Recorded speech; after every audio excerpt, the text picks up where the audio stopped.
We're talking UFC 248 today. UFC 248 offered us a little bit of everything.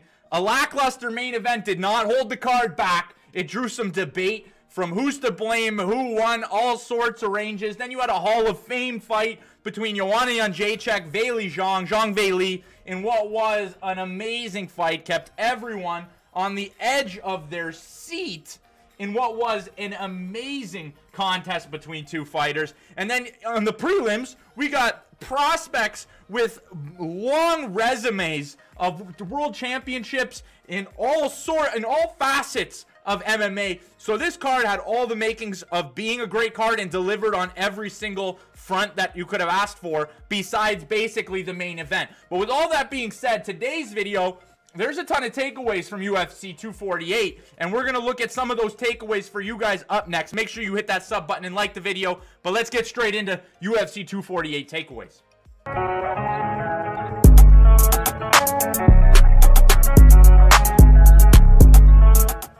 Now, first off, although the main event lacked on the end of wild engagements and a stand and bang entertainment feel, it didn't mess up the absolute super fight that was supposed to be before this, but ended up falling in after because of an injury to Paulo Costa, an injury to one of the fighters. And if you don't know what I'm talking about, it's going to pit Paulo Costa, a guy who walked forward against Yoel Romero. This guy was just straightforward, taking big shots. He'd fall back when Romero burst, but then right back on the front foot, right back attacking, and he put it on Yoel Romero for 3 rounds, and Yoel did what he did in even this fight, where he stood there, took shots, fought in bursts. But Kosta, that guy, that monster, is going to fight one of the best counter strikers in the UFC, and I can guarantee that we will not see a replay of this main event when that fight main events another pay-per-view, because that fight, with the animosity, the heat between those two guys, that fight is going to be be an absolute banger. I promise you that. I promise you that much. So a takeaway from UFC 248 is the super fight that should have happened, a super fight that can even go on for more than one fight, that might even end up being a trilogy someday. A trilogy that we look back on as being one of the best trilogies in UFC history. Paulo Costa versus Israel Adesanya, because there's beef. There's two guys that are awesome fighters with contrasting styles that make for an amazing fight. And it's not contrasting in the sense of a wrestler versus striker. It's a forward pressure absolute monster versus a counter striker who is also an absolute monster. So make sure you pay attention to that fight, because that one, everybody's going to want to watch that one. And Dana White said it. I'm telling you, everybody will tell you that fight is going to be a banger. Now let's move on. Obviously, we had this co-main event that pitted Joanna Jędrzejczyk versus Zhang Weili. Oh my God, what a fight. Although we don't have a definite next matchup for this division between Zhang Weili, Joanna cemented herself as a Hall of Famer for sure. No doubt in anyone's mind that Joanna is now a Hall of Famer. Her longest win streak, longest strawweight win streak, longest title defense reign at strawweight. She came in, and I was doubting her, but she came in. Oh my God, this might be a new Joanna Jędrzejczyk, because she came in honored on everything. Technical standpoint, she was awesome.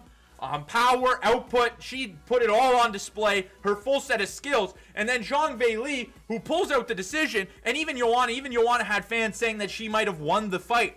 And it's definitely up for discussion. It's up for debate. That fight was that razor close. But on the end of Zhang Weili, you now have Weili now rides one of the most significant waves of momentum in what will most likely lead her to being a star on some of the levels of the most marketable fighters in the UFC, and maybe marketable fighters in UFC history. I'm so excited, and this just showed, a takeaway from this is that Zhang Weili has all the makings of being a superstar in the UFC and one of its more marketable fighters, and I'm hell of excited to see where she goes from here. Both women put it all on the line in what was one of the greatest fights in UFC history. And I could probably argue against the best fights in UFC history. I could argue that Zhang Weili versus Joanna Jędrzejczyk was better than that. That is the takeaway from that. Definitely a Hall of Fame fight. Going to be inducted on the same night as John Jones versus Gus 1 being announced as it's going to be inducted into the UFC Hall of Fame. We get one of the greatest fights of all time. So let's move on again to a little low-key storyline on the side. In the prelims, we got two of the best in their stylistical categories in the world by far. So first you got Marco Madsen, who proved he's going to be an absolute problem. With a couple more fights, this guy is going to be a danger. In his first, I want to emphasize that this was his first fight in the US. It was his first fight on a UFC pay-per-view. He came out in that first round and showed us why he is going to be a problem at lightweight. And I'm excited to see what the UFC does from that. He'll do nothing but improve from here on out. After a little bit of gassing in the late second round, third round, he put on a dominant display in where he was, showing off his wrestling ability, showing off his clinch work. The suplex was a thing of absolute beauty. And for MMA fans, you got to watch this guy every time he steps into the octagon because he is going to be a problem. And then, in the world of Brazilian Jiu-Jitsu, Rodolfo Vieira, it would take me almost an entire minute to just list off the accomplishments, to list off the national championships, tournament wins that this guy has done in Brazilian Jiu-Jitsu. And he's a mountain of a man for 185 pounds. He came in, ate a brutal front kick that completely shut his eye and went into panic mode. But when you put four-time world champion in Brazilian Jiu-Jitsu in panic mode, he's going to still go after, he's still going to beat 99% of the population. And that included Sarabek Safarov, because he was able to take him down and stop him with an arm triangle choke in what was a display.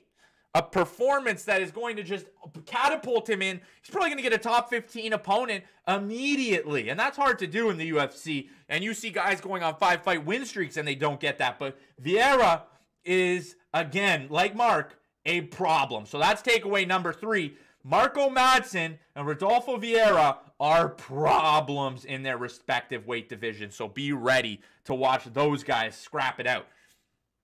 And finally, the final takeaway of today's video, and not even a part of the UFC, of the official UFC card, we had a fight between Brian Ortega and K-pop star Jay Park.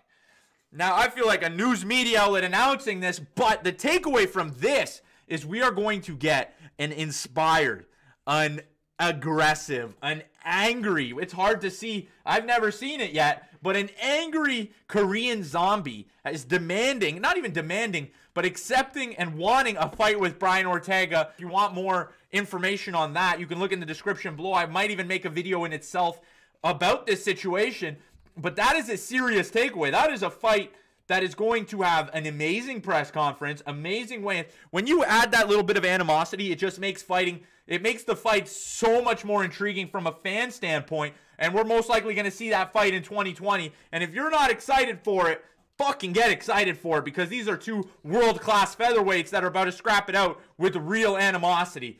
And I'm just excited that that is now a storyline I get to look forward to in the coming weeks and the coming months. So those are my takeaways from UFC 248. You let me know if you had any other takeaways, any other fighters you think are going to have big impacts in the future of the UFC. Let me know that in the comment section below. If you enjoyed this video, remember to smash that like button, subscribe to Combat Sports Central, and turn notifications on. But that'll do it for me today, guys. Peace out.